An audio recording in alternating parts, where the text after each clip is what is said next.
The town of Serenity Falls, Texas, was a place built of dust and prayer.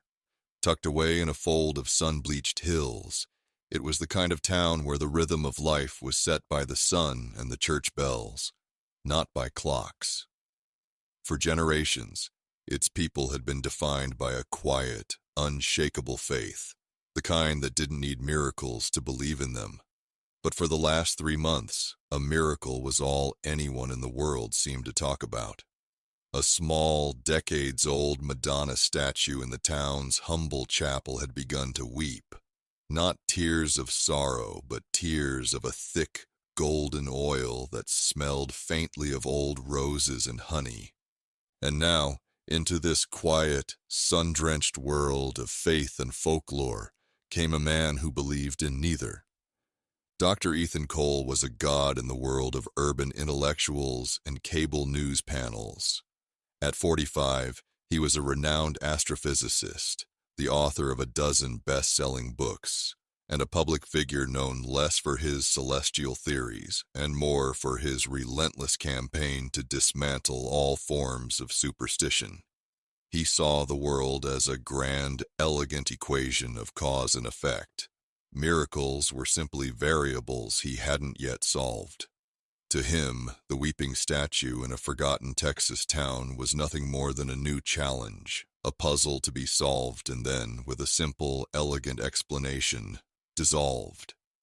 He was the bringer of cold, hard facts, and Serenity Falls was about to get a dose of his truth.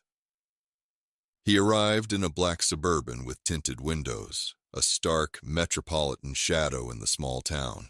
His team, a small army of technicians in identical polo shirts, unloaded a convoy of equipment. Laptops, sensors, spectrometers, and a camera rig that looked capable of filming a rocket launch. He had brought a live stream crew with him, not to document a miracle, but to film its public debunking.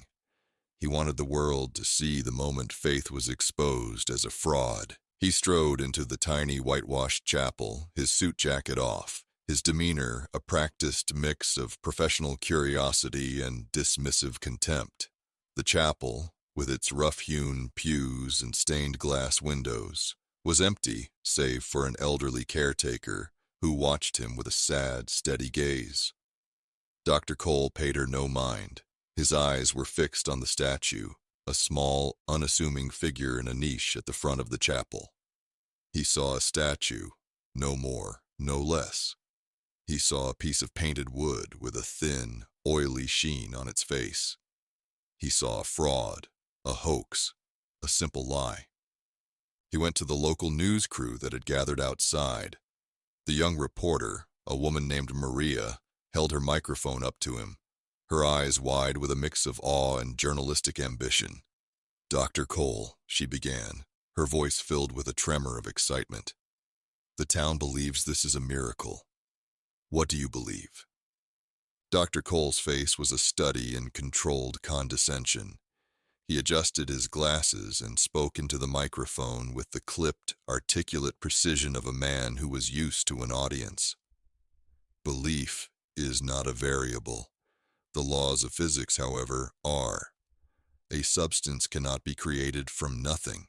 A statue cannot produce a liquid. I have come here to apply the scientific method to this phenomenon. I will test the statue, I will test the oil, and I will, with all due respect, provide a rational explanation for what the people of Serenity Falls have mistaken for a miracle. We will do this live, on camera, for the whole nation to see." He ended his statement with a thin, confident smile, a man assured of his own victory. He was not here to prove God was wrong. He was here to prove that people's belief in God was misplaced, a foolish, uneducated clinging to an impossible hope, and he was certain he was going to win. The news segment aired that night, a 30-second clip of a renowned scientist promising to dismantle a faith that had sustained a town for 100 years. The clip went viral, and the world held its breath. The next morning, Dr. Cole began his work. The chapel, now a scientific lab, hummed with the quiet whir of his equipment. He set up sensors to measure the ambient air pressure, humidity, and temperature. He used a high-resolution camera to take microscopic images of the statue's surface, searching for a hidden tube, a tiny pump, any evidence of a man-made device. He even used a thermal camera to look for a hidden heat source that might be liquefying a hidden wax or oil. Every test he conducted came back as inconclusive. The statue was a solid piece of wood. The air was a normal temperature. The oil on her face, when a tiny sample was taken, was a simple vegetable-based oil, but his instruments could not explain its continuous, impossible flow from the solid wood. The townspeople, meanwhile, did not argue with him. They watched him with a quiet, unwavering faith, treating his scientific equipment with a kind of gentle, unconcerned reverence. They saw him as a man searching for a truth he would not find with his instruments. They brought him sandwiches and cold bottles of water, which he accepted with a polite but dismissive nod. He was a scientist, not a subject for their kindness. Their faith was not a weapon, it was simply a fact of their lives, and it infuriated him. He had come here to win an argument, but the people of Serenity Falls were not arguing. They were simply living their truth. The days turned into a week, and then into 2. The local news crew returned, and this time, the reporter's voice was filled not with excitement, but with a quiet desperation. "Dr. Cole," she said, "you have found no evidence of a hoax. What is your explanation?" Dr. Cole, frustrated and angry, looked at the camera. He was a man used to having all the answers. The silence of the statue, the calm of the townspeople, and the utter failure of his instruments were eating away at his scientific certainty. He had nothing, no explanation, no proof. He could not, for the life of him, find a single logical reason for what he was seeing. And for the first time in his life, he felt a strange, unsettling feeling. He felt a profound sense of loss, as if a foundation he had built his entire life on was beginning to crumble. The statue was winning, not because of any miracle, but because of its silent, unyielding presence. It was a truth that was defying a fact, and Dr. Cole, the man who had built his career on logic and reason, had no idea how to proceed. His scientific method had failed him, and in that failure, a new kind of a truth, one that he was not ready for, was about to be revealed. The chapel in Serenity Falls had been transformed. The quiet, hallowed space that once smelled of old wood and beeswax was now a humming, sterile lab. The light that filtered through the stained glass windows was no longer warm and gentle. It was eclipsed by the cold, bright glare of Dr. Ethan Cole's mobile equipment. Cables snaked across the floor, connecting laptops to sensors that bristled like an army of silver antennae. Thermal cameras and spectrometers stood guard, their lenses fixed on the small, unassuming Madonna statue, a silent sentinel in a room now filled with the low-frequency hum of technology. Dr. Cole's face, once a study in condescending certainty, was beginning to show cracks. It had been 2 weeks, and every test he conducted yielded the same maddening result: nothing. The statue's tears, when a single drop was carefully collected, were an unremarkable vegetable oil. They were chemically identical to the kind of oil used in old oil lamps. But his instruments, the very tools he had spent his life perfecting, could not explain the continuous impossible flow from the solid, unmoving wood. He had run ground-penetrating radar to search for a hidden tube, a pipe, a secret reservoir. The results were clean. The statue was exactly what it appeared to be, a solid piece of carved wood. His frustration was a palpable thing, a physical force that radiated from him like heat. He was not just a scientist, he was a celebrity. His reputation was built on his ability to debunk the unexplainable, to provide a cold, rational answer for every mystery. But here, in this small, quiet chapel, He was running out of explanations. He had even tried to take a microscopic sample of the wood, convinced he would find a micropump or a tiny hidden mechanism, but his surgical-grade drill short-circuited the moment it touched the statue, its motor whining in protest before going dead. The technician standing next to him swore he felt a static shock, a brief, sharp jolt that had no logical source. The townspeople, meanwhile, continued their quiet witness.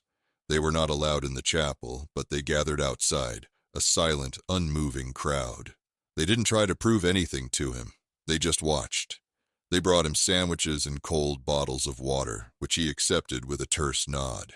He saw them as simple-minded, as victims of a hoax, but their patience and their lack of a need to prove anything infuriated him more than any protest could. Their faith wasn't a weapon. It was simply a fact of their lives, a quiet, unwavering truth that stood in stark contrast to his growing panic. One day, the old caretaker, a woman named Maria, who had seen him come and go for weeks, approached him. Her hands were wrinkled, her face a map of a long life lived in the sun. She said, her voice soft and gentle, "You look so tired, doctor. You look like you're fighting something you can't see." Dr. Cole's eyes narrowed. "I am fighting ignorance," he said, his voice clipped and cold. "I am trying to bring light into a dark space." Maria looked at him for a long moment, a sad, knowing look in her eyes. "Some things," she said, "do not need light. They just are. The light is in the seeing, not in the explaining." She walked away, leaving him to the sterile, humming silence of his equipment. Her words, so simple and so profoundly unsettling, echoed in his mind long after she was gone. The humiliation continued. He set up a motion sensor to detect any human presence near the statue. A final, desperate attempt to prove that someone was refilling the tears. The next morning, the sensor was a useless block of plastic, its internal processor inexplicably melted. The thermometer he placed in the chapel registered a temperature of -40 degrees, even though the air was a sweltering 98. His instruments were not just failing, they were defying him. They were giving him data that made no sense, data that was, in its own way, a kind of miracle. He began to lose sleep. He would lie awake in his motel room, staring at the ceiling, replaying the experiments in his mind, searching for a logical error, a mistake, anything that could explain the impossible. He found nothing. His mind, once a vast, organized library of facts and formulas, was now a fractured, crumbling ruin. He was a man who had built his entire career on the principle of cause and effect, and he was now face to face with an effect that had no cause. In a fit of rage and frustration, he packed up his equipment. He didn't have an explanation. He had nothing. He had come to Serenity Falls to win an argument, but he was leaving defeated. The townspeople watched him go, not with triumph, but with a quiet, knowing sadness. They didn't need to see him lose. They had already seen the truth. They had always known. He returned to Chicago, his scientific reputation in tatters. He had promised the world a rational explanation for a miracle, and he had failed. His colleagues, the very people who had once hailed him as a brilliant mind, now called him a crackpot. The phone calls stopped. The book deals were canceled. The invitations to speak at conferences vanished. He was a ghost in a world he had once ruled. He had come to a place of profound despair. But he had not yet come to a place of humility. The humiliation had not yet turned to surrender. The truth had not yet broken through the fortress of his own pride. He was a man who had debunked every mystery he had ever seen. But in the end, the biggest mystery was himself.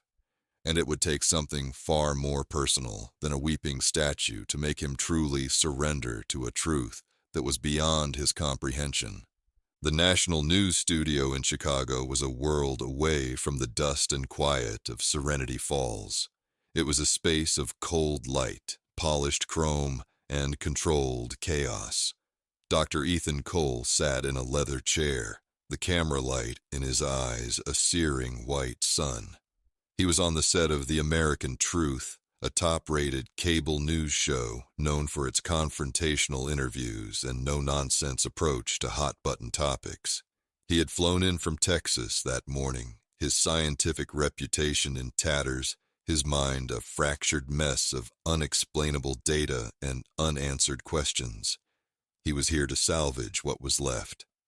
The host, a seasoned journalist named Mark Rollins, a man with a reputation for being as sharp as a scalpel, began the interview with a tone of polite but pointed skepticism. Dr. Cole, you went to Texas to debunk a miracle. You promised a rational explanation. The reports say you came back empty-handed. What happened? Dr. Cole, a man who had built his career on facts, was now forced to rely on his words alone. He spoke with a strained, practiced composure. He talked about the inconclusive test results. He talked about the statue's tears being a simple oil. He tried to frame the lack of an explanation not as a failure, but as a temporary setback. He suggested that the townspeople had simply hidden their methods well, that the hoax was more sophisticated than he had initially thought. He was trying to build a new theory on the rubble of his first, but his voice lacked its usual certainty. The confidence that had once been his trademark was gone. So you're saying it's still a hoax, just a very good one? The host asked, his voice dripping with polite incredulity. I am saying it is an anomaly, Doctor, Cole replied, his voice tight. An anomaly I am confident a more thorough investigation will solve. There is a rational explanation for every event. There is no such thing as a miracle. The host smiled, a cold, unfeeling smile that did not reach his eyes. We have a live feed of the statue, Dr. Cole. Your own cameras, I believe, that you set up yourself. He gestured to a massive screen behind him. The screen flickered to life, showing the statue in real time, its dark form bathed in the quiet glow of the chapel's votive candles. The image was perfectly still, serene, and hauntingly quiet. There it is, the host said. The source of the mystery, the very thing you came to debunk. Dr. Cole looked at the screen. He felt a profound sense of dread, a cold fear that had nothing to do with science and everything to do with a kind of truth he had spent his life denying. He had seen the statue's tears with his own eyes. He knew they were real. He also knew they were impossible. He had no explanation. The silence from the screen was a weight on his soul, a heavy, unmoving force that he could not control. As you can see, Dr. Cole said, his voice now shaky, the statue is not weeping. The event is not happening at this very moment. This is what I was trying to explain. These things happen in private. They happen when a camera is not watching. They happen when the conditions are right for deception. The host looked at him for a long moment, a knowing look in his eyes. Then he turned to the camera and said, We are going to take a brief commercial break. When we return, we will discuss Dr. Cole's next steps and perhaps the limits of science. The commercial break was an eternity. Dr. Cole sat in his chair, a man on the precipice of ruin. He felt his career, his reputation, his entire life slipping away. The host's calm, patient questions had been a trap. He had walked into it with his eyes open, and now he was paying the price. When they returned from the break, the host turned to the camera, a warm, engaging smile on his face. He said, Welcome back. We are here with Dr. Ethan Cole, the renowned astrophysicist who went to debunk a miracle and came back with a new mystery. Dr. Cole, I want to ask you a personal question. How does a man of your intelligence reconcile his findings with his faith? Dr. Cole's composure shattered. He had been expecting a debate, not an inquisition. He stammered, his words coming out in a rush of angry, defensive prose. He talked about data, about evidence, about the scientific method. He insisted that faith was not a factor. He insisted that he was a man of science, not a man of religion. As he spoke, the massive screen behind him flickered. The live feed from the chapel, which had been so still, began to change. The image remained the same, the statue in the chapel, but something was happening.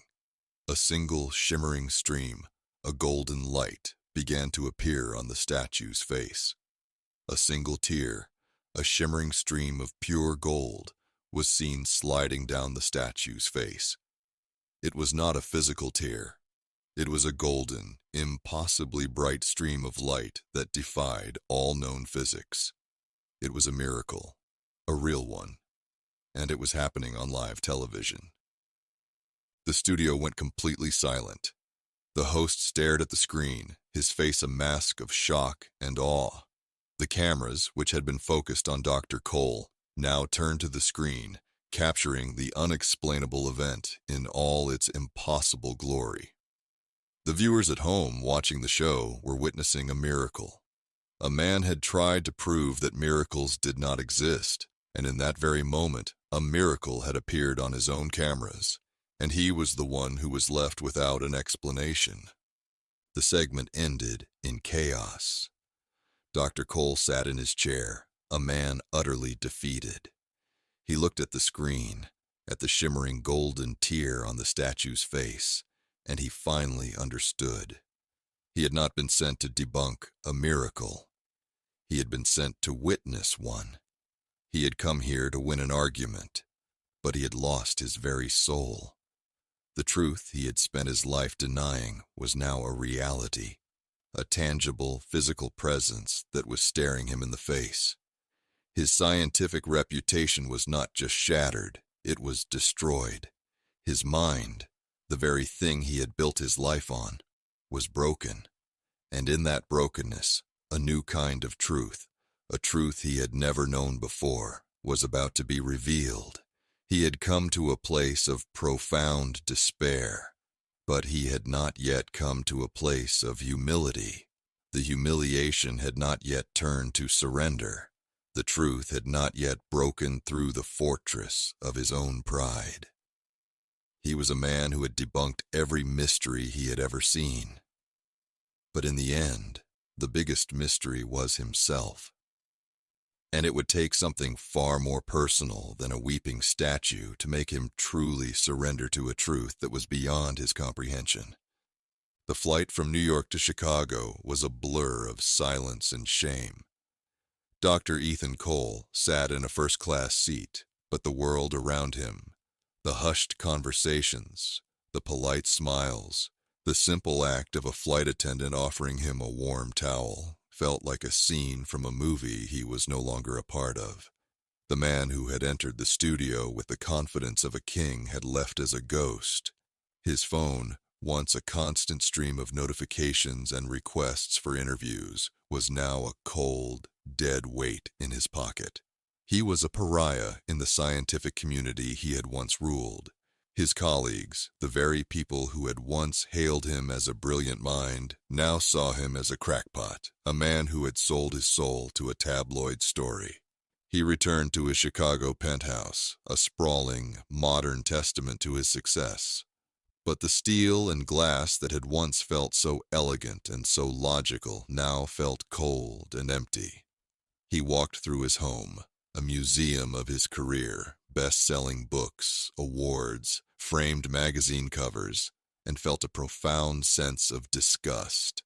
They were relics of a man who no longer existed, a man who had believed he had all the answers. The silence in the penthouse was a physical thing, a crushing weight that suffocated him. He had nothing left. His reputation was gone. His career was over. His mind, the very thing he had built his life on, was broken. He was a man with a shattered worldview, a man who was living a lie. He spent the next few weeks in a haze of anger and despair. He refused to answer his phone. He ignored emails. He would sit for hours on the couch, staring at the television, at the news anchors discussing the miracle of Serenity Falls, at the footage of the single golden tear that had destroyed his life. He saw his own face in the reflection of the dark screen, a mask of rage and humiliation. He had dedicated his life to logic and reason, and now, in a single moment, a single tear, his entire world had been torn apart. He was a man who had debunked every mystery he had ever seen, but in the end, the biggest mystery was himself. Then a new mystery arrived, a personal one, a terrifying one. His 9-year-old daughter Lily, a bright, curious girl who was the light of his life, fell ill. It began with a low fever, a soft cough, and a deep, unshakable fatigue. At first, Dr. Cole, a man who had always believed in a rational explanation for everything, dismissed it as a simple cold. But the fever didn't break. The cough deepened. She began to have night terrors, dreams she couldn't remember, and she would wake up in a cold sweat, her small body trembling with a kind of fear that he couldn't explain. He took her to the best doctors in Chicago, his name and reputation still holding enough weight to get him an appointment. The doctors ran tests, blood work, X-rays, MRIs. They found nothing. There was no infection, no virus, no disease. Her vitals were normal. Her tests were perfect. And yet, she was sick. Her condition baffled the medical community. The doctors, baffled and confused, told him that they had no explanation. "It's an anomaly," one of them said, a look of profound frustration on his face. The word echoed in Dr. Cole's mind, a cruel, bitter irony. He had spent his life debunking anomalies. Now he was living one. He was a man who had always believed in his ability to solve problems. He had built his career on it. But here, in a sterile hospital room, watching his daughter suffer, he was completely powerless. His knowledge, his intelligence, his logic, it all meant nothing. He was a father, not a scientist, and his daughter was dying, and he had no explanation, no solution, no way to fix it. He saw the parallel between his daughter's mysterious illness and the statue's unexplained tears. The statue had defied his instruments. Now, his daughter's body was defying a diagnosis. It was a truth that he could not solve with a formula. He began to search for answers in places he had never looked before. He read old medical books, ancient texts, and even, in a moment of desperate irony, books on spiritual healing and miracles. He was a man who had spent his life debunking faith, and now, in the face of a truth he could not explain, he was searching for answers in a world he had always denied. The anger and despair that had consumed him began to turn to something else, a quiet, terrifying fear. He was a man who had always believed in a rational world, and his world was falling apart. One night, as his daughter slept, he walked to her bedside. She was pale, her breathing shallow, her small hand clutching a stuffed animal. He sat on the floor, his head in his hands, and for the first time in his life, he was a man without words. He didn't know what to do. He didn't know what to believe. He had no answers. He had no plan. He was a father who was watching his daughter die, and he was helpless. In a moment of pure, unadulterated desperation, he did something he had never done. He closed his eyes and whispered a prayer. It was not a prayer of a man who believed. It was a prayer of a man who was begging for a miracle. He didn't ask for a cure. He didn't ask for a solution. He simply asked for a sign that he was not alone, a sign that there was a truth that existed beyond the cold, hard facts of his life. He was a man who had spent his life tearing down miracles, and now he was begging for one. He waited in the silence, his heart a hollow ache in his chest. but nothing happened. There was no sign. There was no miracle. There was only the cold, sterile silence of the hospital room. He was a man who had looked for a sign in the heavens, but he had not looked for it in his own heart. The truth was not in the stars. It was not in the formulas. It was not in the medical books. It was in the quiet, simple courage to admit that some things cannot be solved with a formula, and he, a man who had built his life on that very principle, had no idea where to begin. Dr. Ethan Cole had nowhere left to run. His world, a universe of cold, hard facts, had collapsed, and he was now a man adrift in the terrifying sea of the unexplained. His daughter's illness was a profound, suffocating reality, a cruel mirror to the mystery he had tried to debunk. He had spent his life searching for answers in the stars, but the only truth that mattered was here, on Earth, in a small hospital room, in the shallow breaths of his child. He was a scientist without a solution, a father without a plan, a man without hope. In a moment of pure, unadulterated desperation, he did the only thing he could think of. He bought a plane ticket to Texas. He didn't know what he was doing. He didn't know what he was looking for. He simply knew he had to go back. He carried his daughter, her small body light and fragile in his arms, to the airport. She was pale, her breathing shallow, her eyes half closed in a deep, unshakable sleep. He wrapped her in a blanket and held her close to his chest, his heart a hollow ache in his ribs. The flight was a blur. He didn't speak to anyone. He didn't eat. He just sat, a man in a world that had become as foreign and as incomprehensible as a new planet. He arrived in the small, sun-bleached town of Serenity Falls at dusk. The air was cool and smelled of dry earth and sagebrush. The town was quiet, but it was not the desolate quiet of a forgotten place. It was a still, expectant quiet, a silence that felt heavy with a sense of purpose. He drove straight to the chapel, the headlights of his rented car cutting a path through the darkness. The chapel, with its whitewashed walls and stained glass windows, was a beacon of light in the night. The door was open. He walked inside and found it full of people. They were not talking. They were not praying.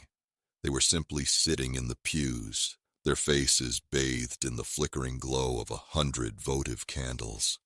He walked to the front, his steps echoing in the quiet room.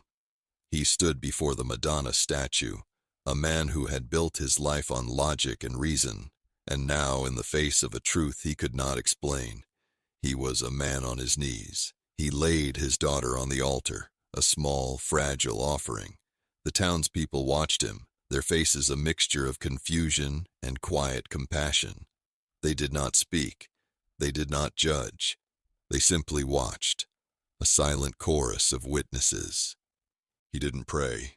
He didn't know how. He just looked at the statue, at her serene, quiet face, and in a voice rough with rust and silence, he finally spoke the words he had never said. "I have no answers," he whispered. "I have no solutions. I have no plan. I have a sick child, and I am a man who has failed her. I am a man who has failed everything. I don't ask for a miracle. I ask for the humility to understand. I ask for the courage to surrender." He bowed his head, his hands clasped, not in prayer, but in surrender. He sat in the silence for what felt like an eternity. He felt the gaze of the statue on him, not with anger or judgment, but with a quiet, compassionate sadness. He felt a profound, gentle understanding, a feeling that had nothing to do with science and everything to do with a kind of truth he had spent his life denying. And then, a new kind of miracle. His daughter stirred. Her eyes fluttered open, clear and calm. Her small hand, which had been clutching a stuffed animal, reached out and touched his face. "Daddy," she said, her voice soft but strong, "you're not scared anymore." Her fever, which had not broken in weeks, had vanished. Her breathing, which had been shallow and ragged, was now deep and peaceful. The inexplicable illness that had baffled the doctors was gone. Dr. Cole sat there for a long moment, a man in a state of grace. He looked at his daughter, his eyes wet with a love that had nothing to do with science. He had come to the statue to debunk a miracle. He had found something else entirely. He had found a new kind of truth, a truth he could not measure with a formula, a truth he could not prove with a fact, a truth he could only feel in his heart. The final miracle was not a single tear. It was a community's quiet faith that had healed his own broken heart. In the months that followed, Dr. Cole became a different kind of man. He returned to Chicago, but he did not return to his old life. He did not go back to his old job. He did not write a book about his findings. He did something else. He started a new foundation, a foundation for unexplained medical conditions, a foundation for those who were looking for answers that science could not provide. He traveled the country, not to debunk miracles, but to listen to them. He would go to the small towns and the quiet places, and he would sit and listen to the stories of a different kind of truth. He would not ask for proof. He would simply listen, a man who had finally learned the difference between a fact and a truth. He would sometimes return to the small town of Serenity Falls. He would sit in the back of the chapel, a quiet, humble presence in a room full of people who were just like him. He would not speak. He would not pray. He would simply sit and listen to the quiet, powerful silence of the Madonna statue, a silent sentinel in a world of noise. The statue, which he had tried to debunk, had not broken his mind. It had healed it. And in that healing, he had found a new kind of faith, a faith that had nothing to do with God and everything to do with the quiet, simple courage to admit that some things cannot be solved with a formula. And so, the Madonna statue remained standing in the town square. She stood as a beacon of hope and a living promise, a reminder that faith is not a matter of winning or losing, but of quiet endurance. The final miracle was not a single tear.